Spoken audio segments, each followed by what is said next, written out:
சிவனும் ஹரியும் ஒன்னா இருக்கக்கூடிய ஒரு ஸ்தலம்.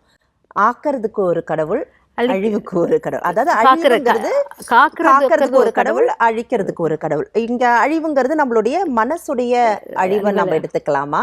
ஏன்னா அதற்காகவே ஏன்னா யார் பெரியவர் அப்படின்னும் பொழுது அந்த அகந்தை அழிக்கப்பட்ட ஸ்தலம் தானே.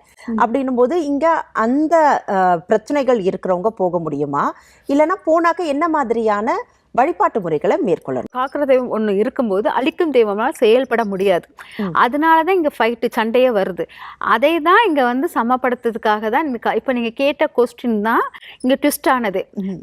அழிக்கிற தெய்வம் அங்க செயல்படுமா, காக்கும் தெய்வம் செயல்படுமா அப்படிங்கிறது என்னன்னா, காக்குறதுங்கிறது என்னன்னா ஒரு ஒரு உயிர் ஆத்மா இதெல்லாம் எப்பவுமே அழியாத தன்மை. உடல் மட்டும்தான் அழியும், அந்த ஆத்மா ஒளிகள் அழியாது. அப்ப அதை அந்த ஆத்ம ஒளியை காக்கக்கூடிய முதல் முக்கியமாக இருக்கிற விஷ்ணு பெருமாள் அந்த ஒளியை காக்கக்கூடிய ஆத்ம ஒளியை காக்கக்கூடிய தன்மையாக இருப்பார். இந்த உடல்ங்கிற அசடுகள் கழிவுகளை அகற்றிட்டு நம்மளுக்கு ஒரு பொருள் கழியுது அழியுது அப்படின்னா அதுக்கு மாற்றாக இன்னொரு பொருள் உருவாகுதுன்னு அர்த்தம்.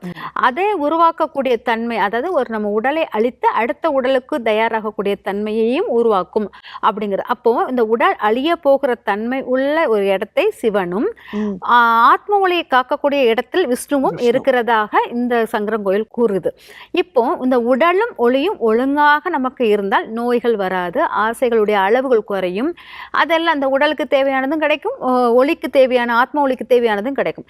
இது ரெண்டையும் நமக்கு சரியாக எடுத்து கொடுக்கக்கூடிய இடமாக இது இருக்கணும் அப்படிங்கிறத நம்ம எடுத்துக்கிறோம்.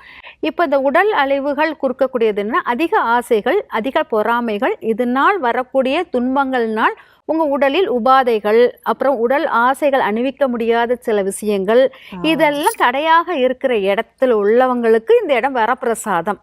அதாவது நிராசைகள் யாருக்கெல்லாம் இருக்கோ அவங்க கட்டாயமா போய் வழிபட வேண்டிய இடம் இல்லையா? அந்த கோயிலை ஒட்டியே பாத்தீங்கன்னா பாம்பாட்டி சித்தர் மடம் இருக்கும். அது அதுவும் நம்மளுக்கு ரொம்ப அற்புதமான, அதனாலதான் இங்க ராகுகேது தோஷத்துக்கு ரொம்ப சிறந்த பரிகாரமாக இருக்கும். இந்த பாம்பாட்டி சித்தர் மடத்தை நீங்க தொட்டுட்டு இந்த சங்கரங்கோயிலை தொடும்போது உங்களுக்கு இந்த ராகுகேது தோஷங்கள் அப்படிங்கிறது நிழல் கிரகங்களால் நம்மளுக்கு ஏற்படக்கூடிய துன்பங்களை நம்மளுக்கு இந்த ஒளி கிரகங்கள் மாற்றி அமைக்கும்.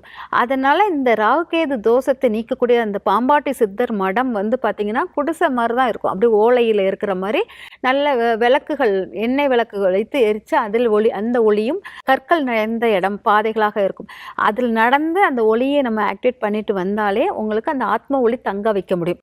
அதை பார்த்துட்டு திரும்ப இங்கே சங்கரங்கோயிலுக்கு போகும்போது பக்கத்திலே தான் சங்கரங்கோயில் இருக்கும், ஒட்டுநாப்புல தான் இருக்கும். அப்போ அதை பார்த்துட்டு சங்கரங்கோயிலுக்கு போகும்போது உங்களுக்கு இன்னுமே தடைகள் விலகி அந்த ராகுகேது தோஷங்கள் இன்னும் நிவர்த்தி ஆகிட்டு நேராக புற்றுமண்ணில் போய் அந்த கோயிலுக்கு வேண்டிய தீபாராதனைகள் எல்லாம் பண்ணிட்டு வந்தீங்கன்னா அப்புறம் சங்கரங்கோயிலில் சிவனும் ஹரியையும் பார்க்கும்போது உங்களுக்கு அந்த திருப்தியான மனசு ரொம்ப திருப்தி அடைவதை நீங்கள் புரிய முடியும்.